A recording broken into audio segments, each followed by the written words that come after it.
All right, everybody, welcome back to another episode of the Birmingham Real Estate Investor Podcast. I am one of your hosts, Spencer Sutton, and as always, I've got Matthew Whitaker here. So Matthew, welcome and Happy New Year. Happy New Year to you. I'm excited about this podcast because we're going to talk about something that a lot of people do during the new year, and it's because we're recording it after the new year. We know that we missed getting this out prior to New Year's, but I know a lot of people are going to be excited about setting some investment goals. And so we're going to get to talk about that today. And I'm pumped to do that with you because you are the guru of goal setting. And you actually teach that here at Evernest to our team members. And so I'm excited to kind of reverse engineer this podcast and start asking you the questions for once. Well, it's really interesting. You know, I think just being at Evernest over the past 6 years has really, it's pushed me. Being around a great team, great leadership team has pushed me to really examine all areas of life and really get serious about setting what I call targets. Some people call them goals. You call them whatever you want to. But I think it's really, really important, especially when you start thinking about real estate investing. I mean, we've talked about on this podcast previously just how important it is to like understand, like have a plan going in. Don't just come in and say, hey, I'm going to invest in this city and just kind of shoot like a shotgun, have a shotgun approach, but understand what you're doing, what your plan is, what your goals are. And I mean, Matthew, honestly, in 2003, 2004, when I started investing, when you started investing, I wish I would have probably set more goals and been a lot more clear about what I was doing.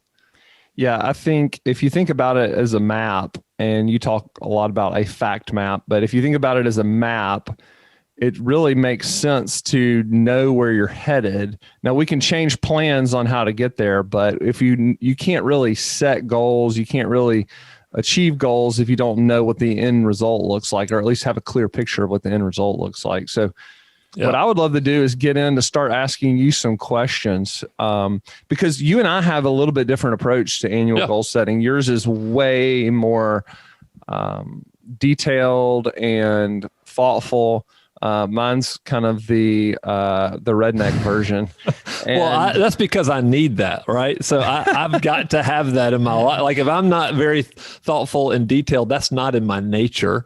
Like that's not my personality profile to be very detailed. And so for me to sit down and to really put a lot of thought into it, like I did this past couple of weeks, I have to have that. Versus you're already extremely disciplined in life. So it's more about tweaking certain things, right? Yeah, I appreciate you saying that. I think one of the things people need to know about you, because you're going to kind of speak into their life, is that you live this. I can be a testament to the fact that you live this every day. You're very not disciplined by nature, but have become disciplined in this process and become disciplined with your goal setting and achieved a lot of personal goals. So let's get started. Okay. I would love to know how you divide it into the different areas of your life. So talk about that to begin with. Yeah. So this is something that I got from a program called Warrior. So I want to give them credit. I didn't think of it myself, but it is, we divide it into 4 different like core parts of who we are. And that is body, being, which is your spiritual life, balance, which is your family life, and business. So body, being, balance, and business, the 4 Bs, those are the 4 domains that we live in all of the time. And so it starts there. It starts with just understanding. I split my life up into those 4 areas, and that's how I want to begin. Well, I think it makes a lot of sense because when you're trying to do something like this, like framing the problem is part of the big issue. And if you can give it a name and put it in a cubbyhole like body, like I can see body problems, right? Like, hey, I want to lose weight. hey, I want to eat better. You can divide up your goals into the body category. The business category is another very easy way to look at it and see the goals. So I love this because, and we do something similar to this with our business, but this gives me a cubbyhole to put these things in that I want to improve in my life, and also a way to grade myself on how well I'm doing in these areas of life, so that if I'm not doing well in one of these 4 areas, which makes a rounded person, then I can do something to improve an area. I might be crushing it in one area, but really low in another. Yeah, I mean, that is the challenge, right? That is the challenge. The challenge is that we will tend to gravitate towards something that we are very good in, right? So if I'm extremely disciplined at the gym, then I can have the tendency to say, hey, I want to put a ton of energy into the gym and getting in shape, but completely ignore my family, or completely ignore my spiritual life or something like that. So we tend to, and so this is a great way to step back and say, okay, let's be honest. Let's just tell the truth. Where am I in all 4 of these domains? And you think a lot of people, and I would agree, but one of the things that your message is to our team when you're teaching this goal setting is a lot of people spend a lot of their time lying to themselves in these areas. Talk a little bit about that. Yeah, lying is just a part of what we do and who we are as humans, unfortunately. I mean, it's just... It is like, so what we do is, and some of the lies are just lies of omission, truths that we don't want to deal with, that we don't want to tell ourselves. And so we just kind of bypass the whole thing, and we end up just ignoring these major issues in our life. And then we also tell ourselves a lot of stories, right? So we tell ourselves stories and try to give ourselves breaks, or we try to make excuses for why we are where we are. So if it was my health, and I might lie to myself and say, well, if it weren't for so-and-so, I would be in shape. Yeah, my parents were overweight, and I, inherited those genes, and now I am an overweight person. That's kind of a story somebody would tell themselves. Or another one is, well, COVID has kind of shut the gym down, so therefore I can't work out. When honestly, if we were telling the truth, if we were being extremely objective and we were saying, well, yeah, there's plenty of things we can do at home if we wanted to become disciplined and do those things. Yeah. So that's great. Thank you for sharing that, because people also lie to themselves in business. I wasn't born in the right neighborhood, and so-and-so gets all the lucky breaks, and I haven't had any lucky breaks. And so let's start to kind of build out this kind of goal setting, target setting process. Tell me what step 1 is now that you've identified the 4 areas where you set targets. Yeah, I think it's really important to also kind of think about this from a mindset of like, our goal in life is to grow, is to we want to develop as people. Nobody wants to stay the same. And so whether you realize it or not, you have a future version of yourself that you're aiming towards. And so I'm speaking now to investors, real estate investors. When you start thinking about investing in real estate, it's because you have a future version of yourself you want to get to.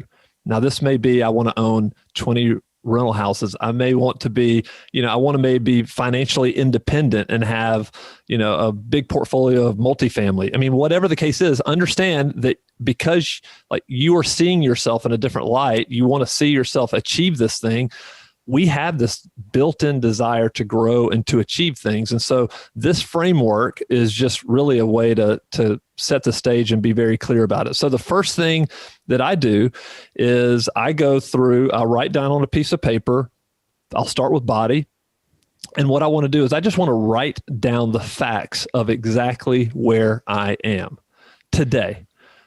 Be dead honest. So my weight, I'll write down my weight. I write down my height. If I have access to something like an in-body machine, I'll write down my body fat percentage, any kind of injuries I have.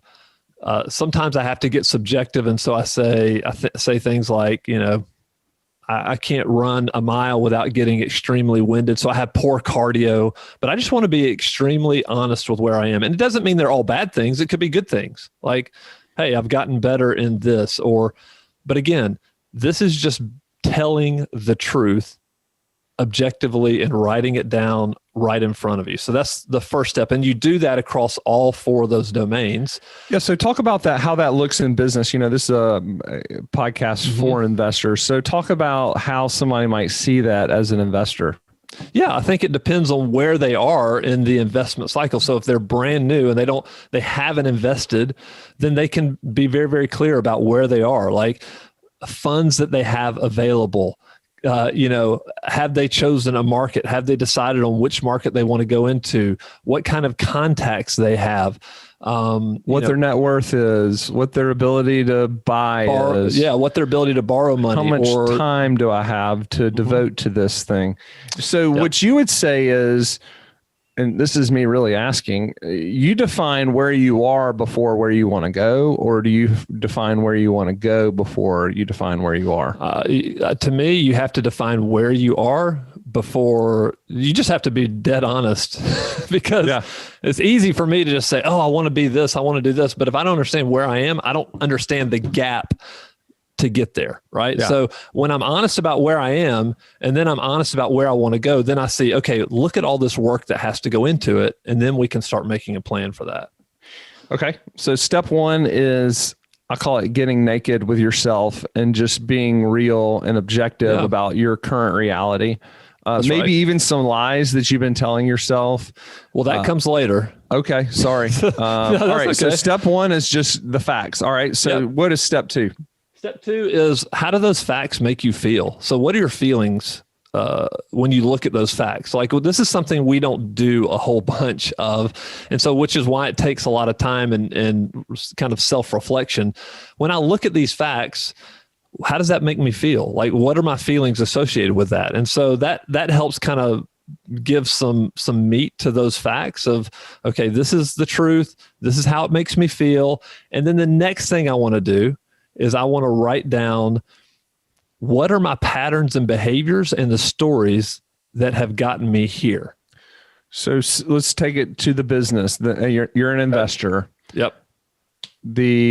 How do I feel about the fact that I only have, X number of dollars, that my net worth is only X number of dollars, or maybe I feel good because my net worth's really high, but I don't feel great because I'm tied to a job, or those are the types of feelings that you're talking about that somebody needs to. And why does somebody need to attach feelings to it? Because honestly, it gives some meat to that. So when you look at the facts and then you combine them with feelings, it really makes you evaluate and say, yeah, this is important. Like, I don't want to feel this way anymore. Right. If your facts are not great, then you're like, I don't want to feel this way.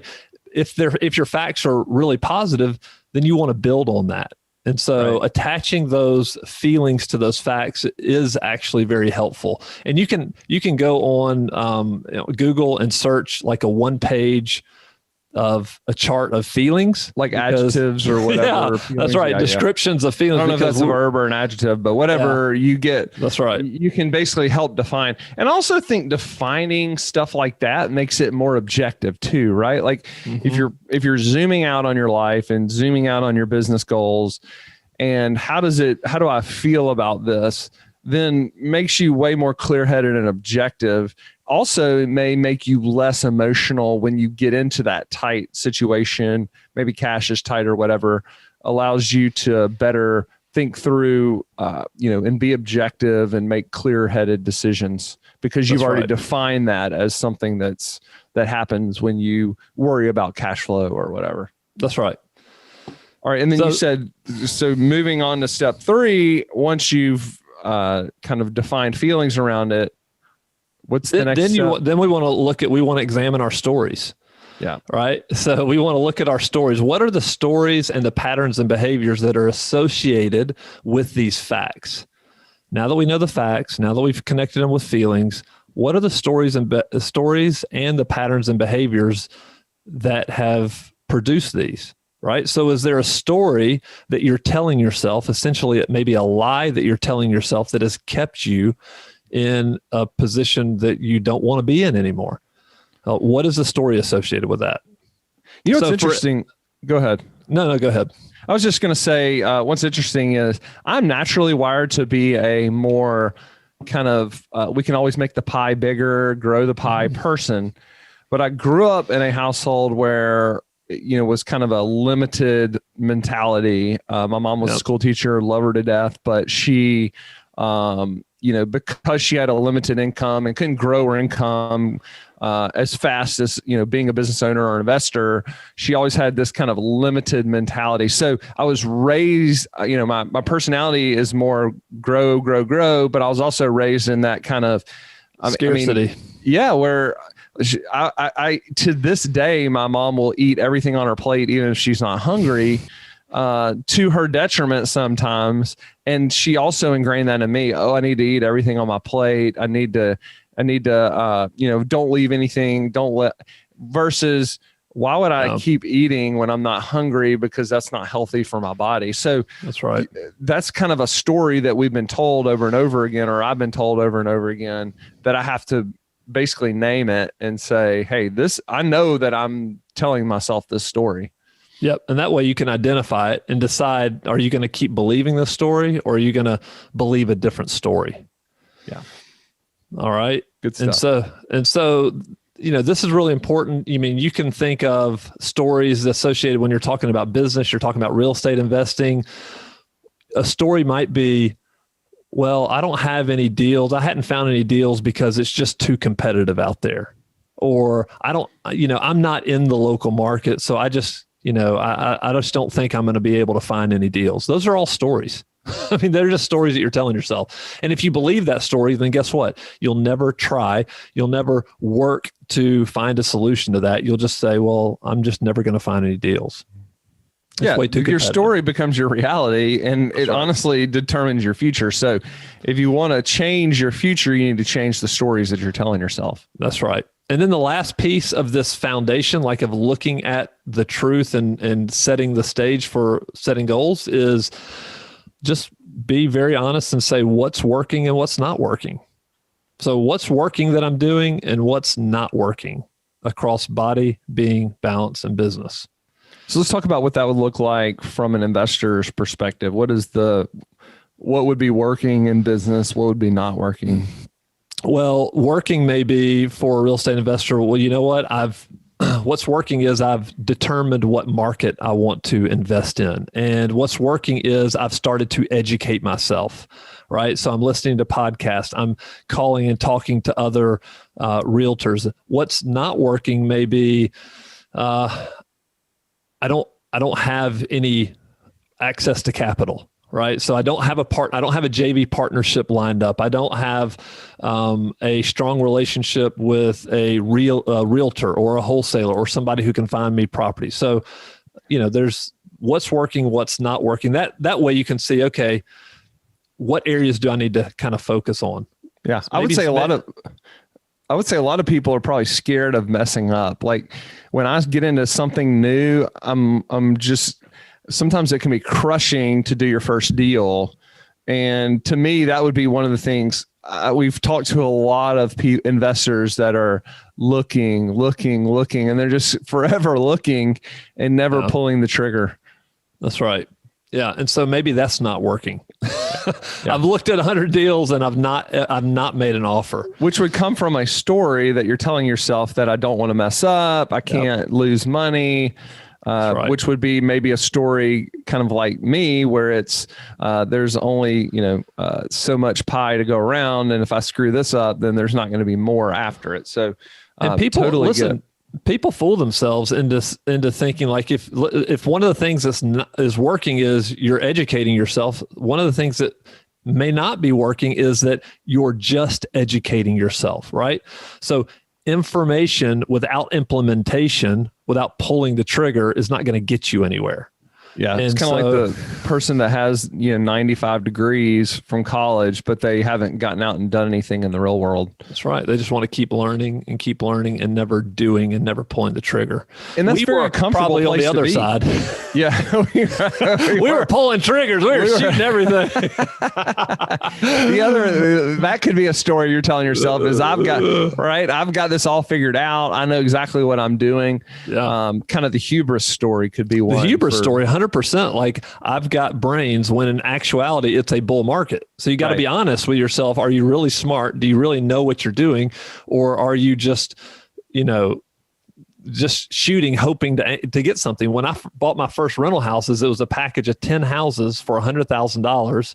And I literally was just can't miss. I was shooting a shotgun, just approach. I had zero goals. I was just like, you know what? I want to start owning rental property. I didn't really necessarily care where these houses were. I didn't even see them all before I bought them. And that is just a horrible, horrible way to do it. All right. So now that we've defined where we are and the stories we're telling ourselves and the things that are working and not working, what is the next step? The next step is we want to start writing down where we want to go, what we want to do. And this just really all depends on what do you really want? Like, what do you want? You've got to ask yourself that question over and over and over again. And you may come up with 10 things. You may come up with 3 things. You may come up with 15 things that you ultimately want. But what you're doing here is you're writing out potential targets for the end of 2021. If, we're recording this in January of 21. So the target 12 months from now. So you just want to start writing down. So that could be, I want to own 10 rental houses. That could be, I want to buy my first rental house. That could be, a multifamily, whatever it is, you want to start writing down ideas across all 4 of these domains, and get a list. That's going to help you start to think, okay, what is truly important to me? And so that's first step. So why wouldn't you, because we do this in our goal setting process with our business, we set a 10-year goal or target, and then we set a 3-year target, and then we basically keep climbing it back. Would you suggest somebody does that personally as well? Or do you think that across these 4 areas, setting annual targets is sufficient? Versus like a annual, then a 3-year, then a 10-year? Yeah, let's say I'm a professional accountant or an attorney somewhere, and I want to buy enough rental property to replace my income from a cash flow perspective. And I want to do that 10 years from now or 20 years from now or whatever. Would it make more sense to go out that far and go ahead and like set that as a goal and set a date on it, kind of like a utopia of my life, and then start to crawl back from that and set a 1-year target that you think will help get you started on that? Or do you think the 1-year target is sufficient? I think the 1-year target is sufficient, especially when you start talking about across all 4 domains. It's going to give you so much to focus on. And then at the end of that 12 months, you may reevaluate. I mean, in the middle of the year, you may reevaluate and say, you know what, I need to course correct. Like, this is not exactly what I need to be doing. So for me personally, to look out 5 more years, 10 more years, I mean, yeah, instinctively, I know what I want for my family and I know what I want for business, but to be able to do that and set a clear, measurable target is going to be pretty difficult for me to do. I think that's why it makes sense. Like, people can look 1 year ahead and say a very clear, objective target, like not something kind of, that can't be measured. This must be measured. And so 12 months from now is a really good time frame, I think. Okay. I love you. I'm going to push back a little bit. Okay. And my only thing would be course correcting to get to an ultimate goal. And I think around business too, I would love to see, if I was talking to somebody about, what are your goals with buying rental property? To me, a year may be too short of a time frame, because as we've talked about on the show, it's 10 years before you even know it's working, feel it's working. Right. The first 10 years is a little bit of a grind. So you need to have that long-term mentality. So if I said, hey, I want to retire or replace my income with cash flow by the time and I think you should set a date, not 15 years, because I can keep moving 15 years out. Like tomorrow it'll be 15 years instead of me getting a day older and it getting a day closer. Right. So I would set a target somewhere out in the future that's more utopic. And maybe is utopic even a word? I don't know. But y'all know what I meant. But it may be harder with body, but if I'm let's say I'm overweight, but I know I can maybe start to clip away to get to my ultimate weight that I know is going to be 5 years from now and maintain that weight.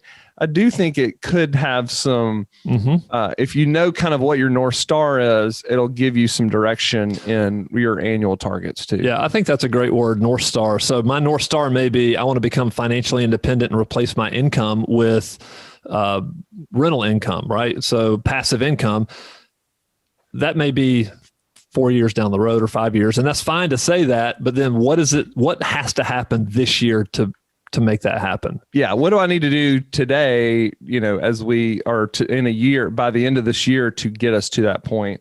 And I know your North Star physically, your body is to look like me. So I know that you already have this deep down. And well, I've already surpassed that. So now I'm thinking, what's next? Now you're on the Arnold Schwarzenegger. That's right. That's right. All right. So we set a 1 year target. Mm-hmm. Yep. And so how do you define it? You need to set it. It needs to be specific, measurable. Yeah, 1 year target, specific right? and measurable 1 year target, and it needs to be something you can't achieve today. Like you wouldn't achieve it today. Okay. So right. What are some examples of that? Maybe in the realm of business around buying. Yeah, I mean, I think it could be. You could have a target for an investor may have a target to have $500,000 of available capital available to purchase properties. Like that could be the target at the end of 12 months, or it could be to have made 20 offers and bought 4 properties by the end of the year. Okay. So there's a lot. So when you think about that, if it was, hey, I want to make 20 offers, I want to buy 4 properties, then you you and I both know how much work has to go into getting there, especially maybe if you're kind of starting from scratch, then there's a lot of work that needs to be done. So wherever you are, think 12 months down the road, what can you achieve? I think we tend to underestimate what we can achieve. And so it can't be something that, hey, you can knock it out in the first quarter. That would just not be a good 12-month target.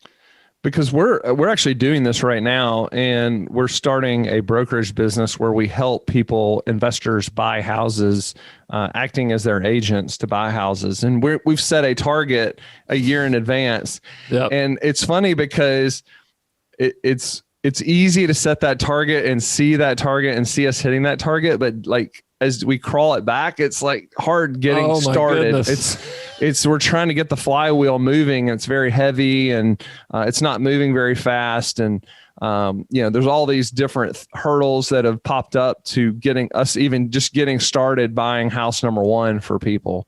Yeah. We thought we could just basically flip a switch and start buying houses and helping people buy houses. And then it's like, oh, well, we need this paperwork. And to do that, we need to get this license. And to do that, we need to get this paperwork sent to this person.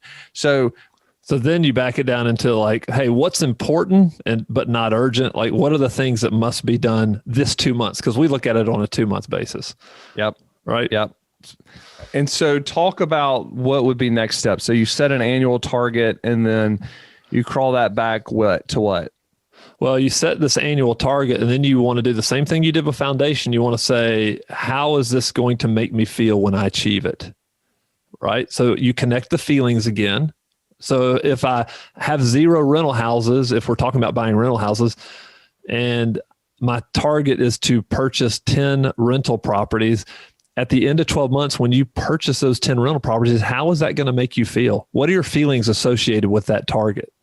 Now, out of let's just say you listed 8 of them. What you want to do is you want to find the one, if you can boil it down to one, but if you can't, you can maybe take the top four and start working on those and say, here are the four feelings associated with them. So that's the next step. Then the step after that is, what are the patterns and behaviors, and what are the stories I'm going to have to tell myself to achieve that? So it goes back to stories again, right? So these are positive stories of, hey, this is, and a good example for me, Matthew, was my target this year for, and it's just fresh on my mind, for body this year is to run a Spartan Ultra towards the end of the year. So it's probably going to happen in fourth quarter. And that's a 30-mile race with 60 obstacles. And so one of my stories was, I hate running. And so I had to say, hey, this is a story I have. I hate running.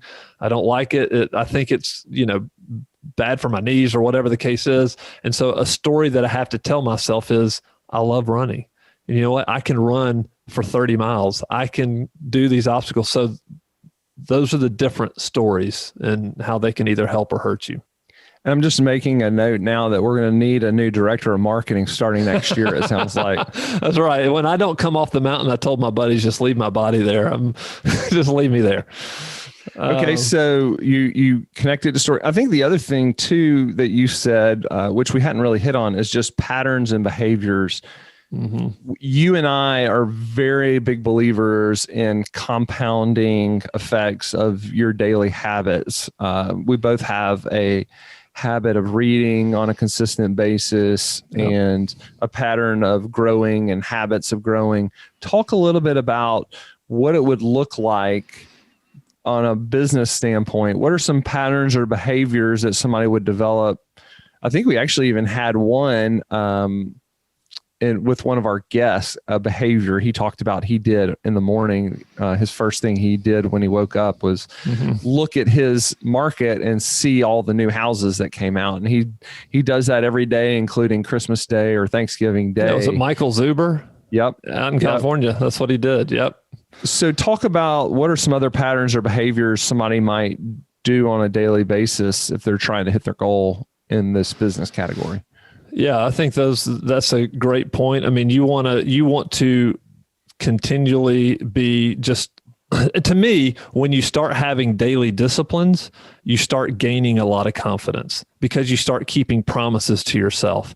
And then all of a sudden you're like, wow, this is really starting to add up. And so if it is, it could be a savings target, something that you do every week. Like, I want to save this much each week, or I want to, I want to make this many contacts. So what I like to look at is, if you have this big goal for 12 months, I like to back it down. What's going to happen? What are the patterns and behaviors, the things that I need to do this first quarter?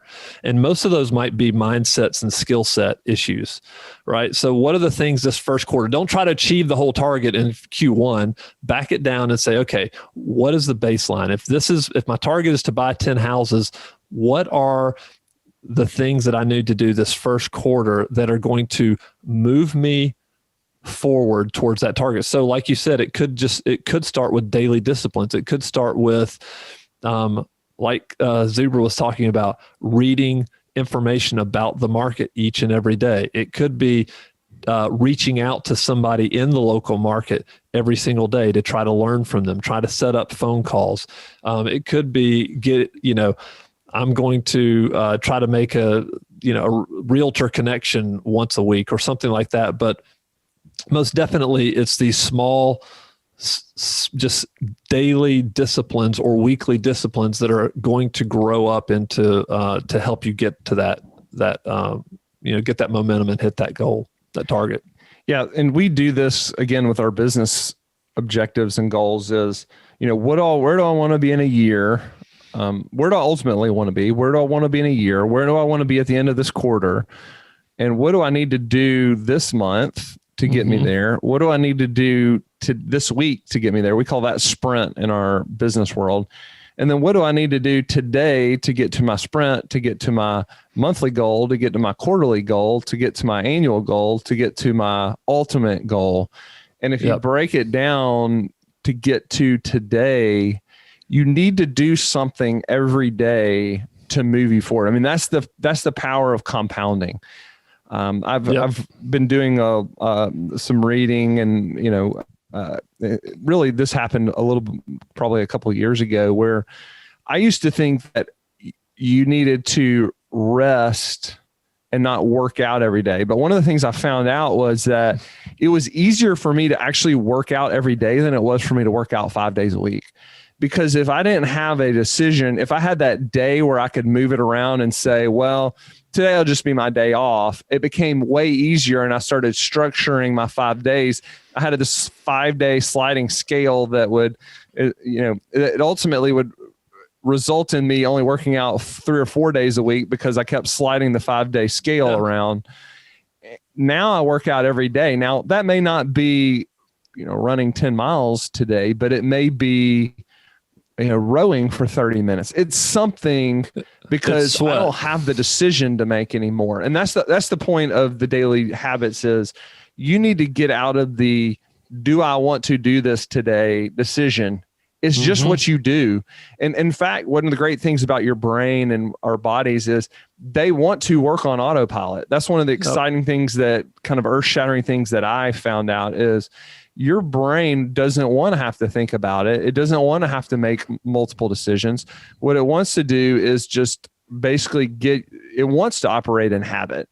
And so, you want to take advantage of the habits that your brain tries to perform and make sure that those are good habits versus bad habits. Let me tell you, just a daily habit, and going to balance here, this B for a second. One of the daily habits that I started 2.5, maybe 3 years ago was just daily writing notes to my wife and kids. And you know what? At first I was writing handwritten notes, and my son, who's 18 now, so he was 16, 17, 18, was hanging them on his wall. My daughter was keeping them in a notebook. My wife was putting them in a notebook. And so just like all of a sudden that's a non-negotiable. It's just a non-negotiable. Now it may be a video. Now it may be a text. Now it could be a handwritten note. So, but it's just something I'm doing every single day because I want to show appreciation. I want to show my care. And that's not a target of mine. It's just something I do. And I tend to do these things early in the morning because my willpower is very strong in the morning. It's not as strong in the evening when I'm worn out. Me either. One of the things that that is amazing about you is, and we kind of hit on this early, is that you're not naturally a disciplined person. Mm-mm. But you've made yourself disciplined, and the return you've gotten for that is exponential. One of the great things that I love to hear, or I've heard in the past, is that creative people, if they can become very disciplined, it allows them to make their life very routine, which actually allows you to free up your brain to think about creative things. And that's the way business owners are too. If I don't have to make multiple decisions during the day, I'm not burning down my decision-making energy. I'm able to use that same energy to think about ways to make more money, think about ways to buy more property, think about ways to some sort of marketing campaign to buy one extra property this year. And so, putting your life in as many routine habits as possible. My wife gets so annoyed with all of my routines because I don't want to think about it. And, and I will move a mountain not to miss something. Yep. And, but I think it also has that compounding effect, which has a positive effect, and she loves it ultimately. Yeah. Ultimately, that's right. Ultimately, she loves it, but it is frustrating at times when you were like, we don't have time for you to row for 15 minutes. We got to get to, dinner. You're like, or whatever. This is non-negotiable. Like, well, you married this guy, so now you're stuck with his 15 minutes of rowing. That's right. Like you said, like setting these routines, starting these habits, it's 100% freeing. And then this is something I just don't ever have to think about.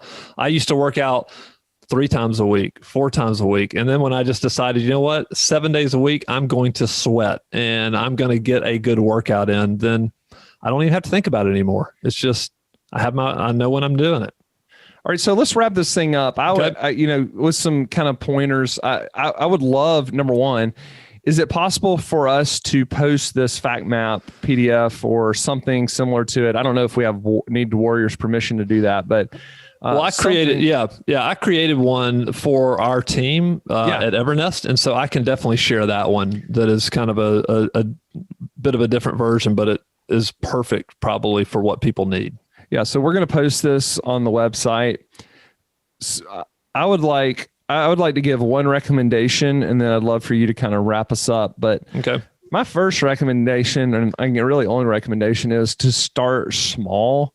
I think people try to, it's always easy to go to body, but people try to get in shape in 1 month, and that's just never going to happen. What I have found is the compounding effect of small things. So let's say I want to start eating right. Well, I don't need to eliminate every single sweet thing or, fatty thing or whatever I'm deciding to remove from my life, but I can do one. And maybe I just remove one. And once I get the momentum of that one, maybe I add another one and I add another one. One of the things that I'm in a place with my body that there are seasons where I will add things that I know I shouldn't eat, but then I know I have the ability to eliminate them and get back to where I want to be. So we're just coming out of the holiday season. Well, I ate desserts. I never eat desserts the rest of the year, but for a period of time, for maybe 4 weeks, I was eating a lot of desserts. Now I've just reduced it back, and now I'm just basically maintaining, I'm tweaking. And so, but you need to start small to get to a point where, to get to a point where you're gaining momentum. It's the whole right. Jim Collins good to great flywheel. So that would be my suggestion is in each one of these areas, start small and know that there's going to be a compounding effect on the back end where you're going to be able to move mountains very fast when you get, later on in this project. I honestly wouldn't even break it up. And we haven't done this with our business goals. I would not even break it up into, 5 equal segments to get me to my 5th year goal or 10 equal segments to get me to my 10-year goal. To me, this year would be small and it would grow exponentially towards the end. What are your thoughts on getting started? 100% start with Q1 in mind. What if I've set my target, what needs to happen in this Q1?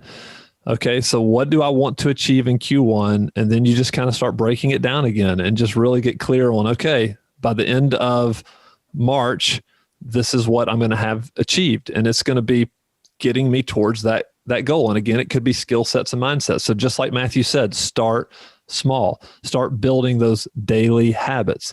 I was the same way with you, Matthew. On Christmas Day, I made French toast casserole for my family. And then I also made pizza on the big green egg. And like literally, I never do that as far as like eating that type of stuff. But because my lifestyle, like I had become disciplined, I'm not naturally disciplined. I become disciplined in what I eat. It was very, very easy for me to go back and say, okay, now I'm back on track. So I think to your point, start small, be very intentional. I started using an app this year called Productivity. And so I've just got daily goals, reading goals, workout goals, just little daily things. I just want to make sure I'm checking off and doing those things. So I think all that helps.